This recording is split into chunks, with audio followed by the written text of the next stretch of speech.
4. All right, guys, I need you to stop scrolling for 2 minutes because I'm about to save you a lot of money and probably a few stomach aches too.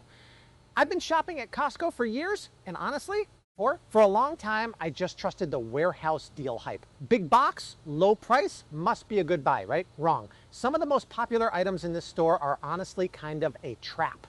Not because they're bad value, but because they're sold in bulk sizes of stuff you really shouldn't be eating that much of, or they're hiding ingredients that most people would skip if they actually read the label. So today I'm walking you through 10 things I used to buy without thinking twice, and now I either skip them completely or only grab the better version.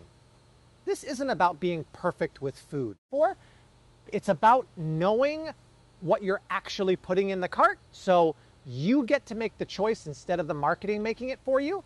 And before anyone jumps into the comments, no, I'm not telling you to never enjoy any of this stuff again.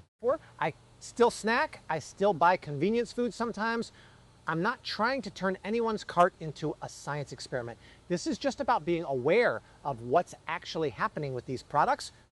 So it's a decision you're making on purpose instead of one the packaging quietly made for you. Let's get into it. First up, and this one surprises people every time, flavored instant oatmeal packets. I get it, they're cheap, they're fast. You toss one in a bowl of hot water and breakfast is done in 90 seconds. But here's the thing. Oatmeal on its own is genuinely one of the best breakfasts you can eat.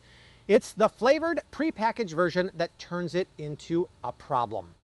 These little packets are loaded with added sugar. We're talking multiple teaspoons per pack in some of the maple brown sugar or cinnamon spice flavors, and almost no protein. So you eat it, you feel okay for maybe an hour, and then you're starving again and reaching for something else. That's not a breakfast. That's a sugar spike with extra steps. What I do instead, grab the big bag of plain rolled oats. Costco actually has a great one, and flavor it myself.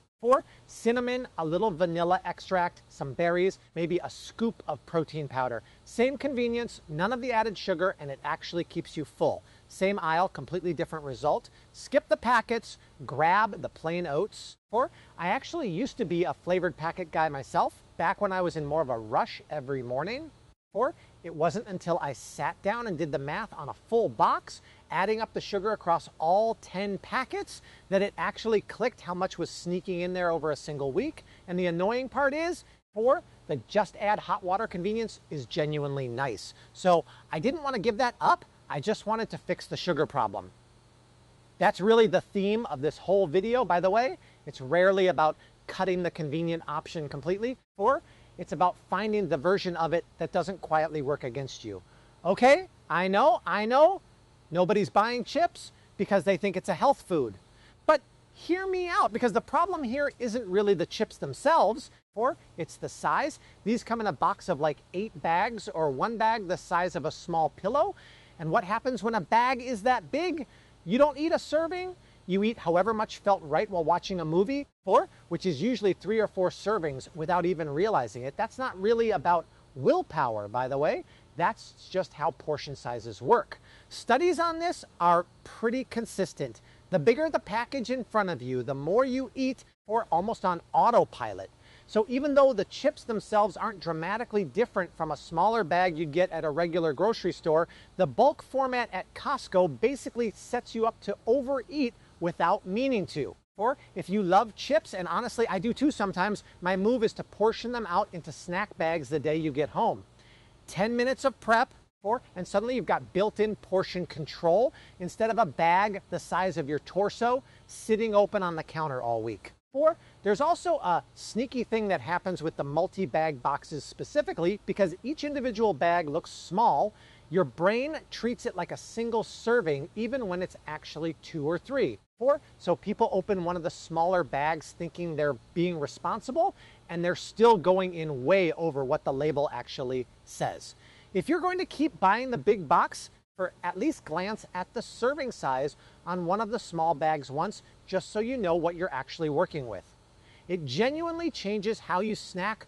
Once you know the real number, this one gets people every single time, and I mean every single time, because the packaging looks almost identical.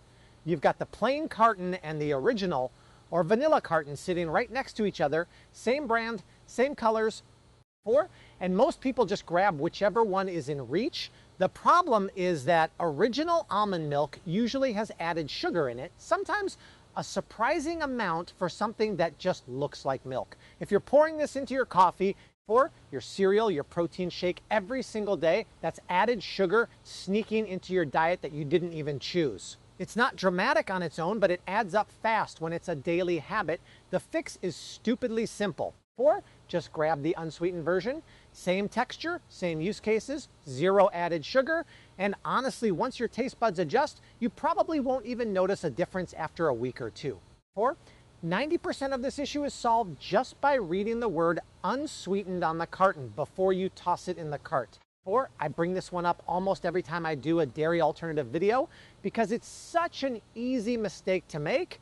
You're not being careless. The cartons are legitimately designed to look almost the same on purpose. Same font, same color scheme. 4, same cow or almond graphic. It's not until you're standing there with 2 cartons side by side that you even notice the word difference tucked into a corner of the label. So my actual tip here, next time you're at Costco, just take 15 seconds. 4, physically pick up both versions and compare the sugar line on the nutrition panel yourself. Once you've done it once, you'll never grab the wrong one again. I love a good protein bar. 4, don't get me wrong, they're genuinely useful when you need something fast.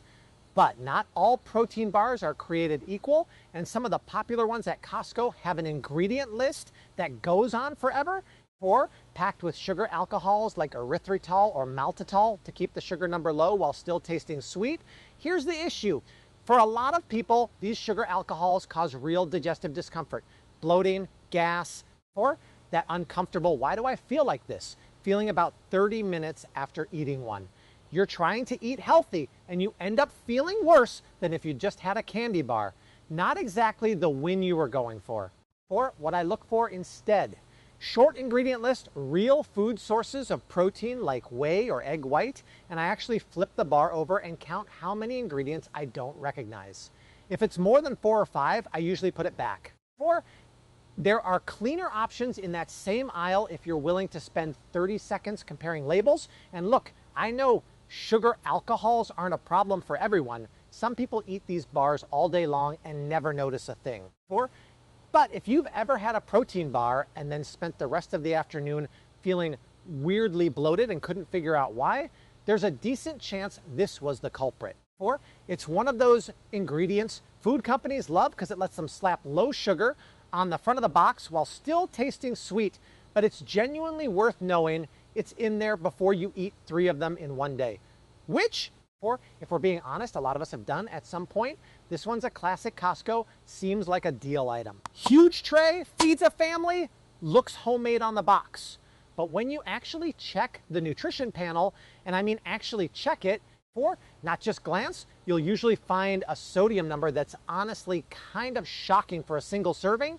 Sometimes close to 1/3 of your entire day's recommended sodium in one plate, and it's not just the sodium. 4, a lot of these frozen entrees are higher in saturated fat than people expect and lower in actual vegetables or fiber than the picture on the box would have you believe. It looks like a hearty homemade meal. Nutritionally, 4, it's often closer to fast food in a baking dish. My alternative, Costco actually sells really solid raw ingredients for cheap, rotisserie chicken, big bags of frozen vegetables, pre-cooked grains. 4, you can build your own version of a hearty dinner in about the same amount of time it takes to bake the frozen one, with way more control over the sodium and way more actual nutrition. It takes a little more effort, 4, but it's worth it if this is a weekly dinner for your family.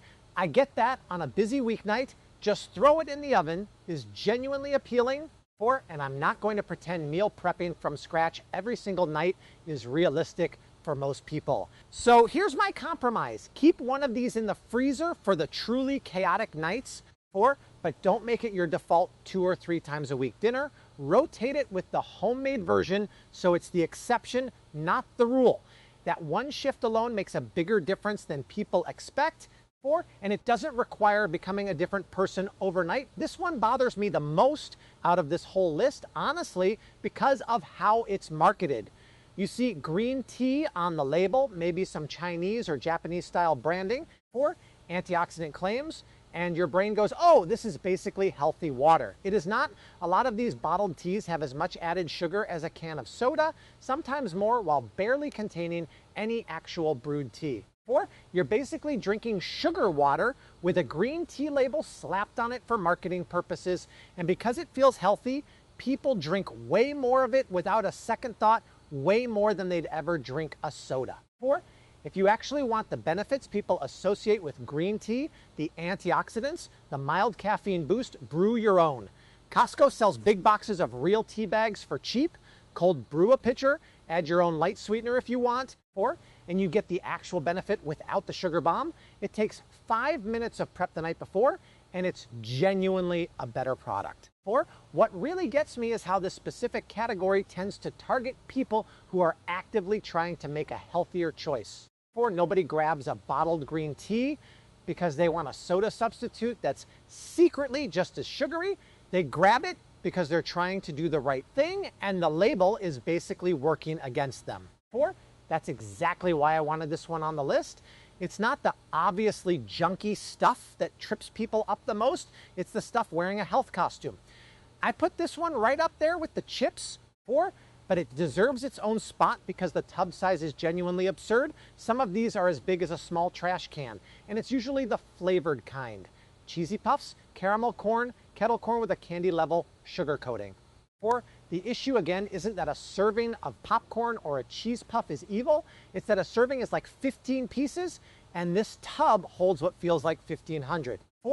There's no natural stopping point once you start snacking out of a container that size, especially if it's just sitting open on the coffee table during movie night. My workaround, if you love this stuff, and I get it, cheese puffs are delicious. Buy it, but immediately divide it into smaller containers or bags when you get home. Out of sight really does mean out of mouth here. You still get to enjoy it, or you just stop accidentally eating a week's worth of snacking in one sitting. One thing I've started doing that's helped a lot. The moment I get home from Costco, before it even goes in the pantry, I divide the whole tub into 5 or 6 smaller containers right there on the kitchen counter. It takes maybe 5 extra minutes, but it completely changes the snacking experience for the rest of the month. Instead of reaching into a bottomless tub while you're distracted watching something, you grab one container, and when it's done, it's done. Small change, surprisingly big impact. This is one people don't expect to see on a list like this. Because deli meat feels like a healthy lunch option. It's lean, it's high protein, it's quick for sandwiches. The concern here isn't protein content, it's processing and sodium. Most deli meats are processed meats, and there's been a lot of nutrition research over the years linking regular consumption of processed meats to some real long-term health concerns. Buying it in bulk at Costco doesn't change the nutrition profile, but it does mean it's sitting in your fridge and getting used constantly. Daily sandwiches, snacking straight out of the package, instead of being an occasional thing. More available usually means more consumed. Simple as that. My suggestion isn't to cut it out completely if you love a good sandwich. It's to treat it more like an occasional convenience item and lean more on the rotisserie chicken or fresh cooked meats you already have in the fridge for your main protein source during the week. Save the deli meat for the days you genuinely need something fast. I actually get asked about this one a lot in the comments because deli meat is such a staple for busy families and school lunches. And I'm not trying to make anyone feel guilty about a turkey sandwich. The point isn't never buy this, it's just being aware that buying it in a 2-pound bulk pack tends to make it the default protein for basically every meal, simply because it's the easiest thing sitting right there in the fridge. Rotating it with a couple of other proteins during the week is a small habit that makes a real difference over months and years, even if it doesn't feel like much on any single day. I get why these are popular in bulk. They're expensive one at a time at a gas station, so a big pack at Costco feels like a smart move if you're already drinking them. But buying a huge box just means you always have a huge supply within arm's reach, and that changes your relationship with them from occasional pick-me-up to part of the daily routine. These drinks combine a big dose of caffeine with, or in a lot of cases, a meaningful amount of added sugar or artificial sweeteners. plus other stimulant ingredients stacked on top of the caffeine. Occasionally, that combination is fine for most healthy adults.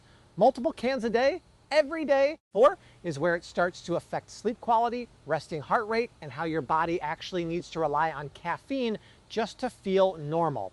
If you need the energy boost, 4, I'd rather see people rely on something simpler and more controllable, black coffee or a lower caffeine option, and treat the big energy drink box as an occasional thing, not a pantry staple that refills itself every month. I'll be honest, 4, this is the one item on the list I've had to work on myself. During a really busy stretch a couple years back, I got into a habit of grabbing one of these most afternoons just to push through the second half of the day. And it crept up on me slowly enough that I didn't notice until my sleep started getting genuinely bad.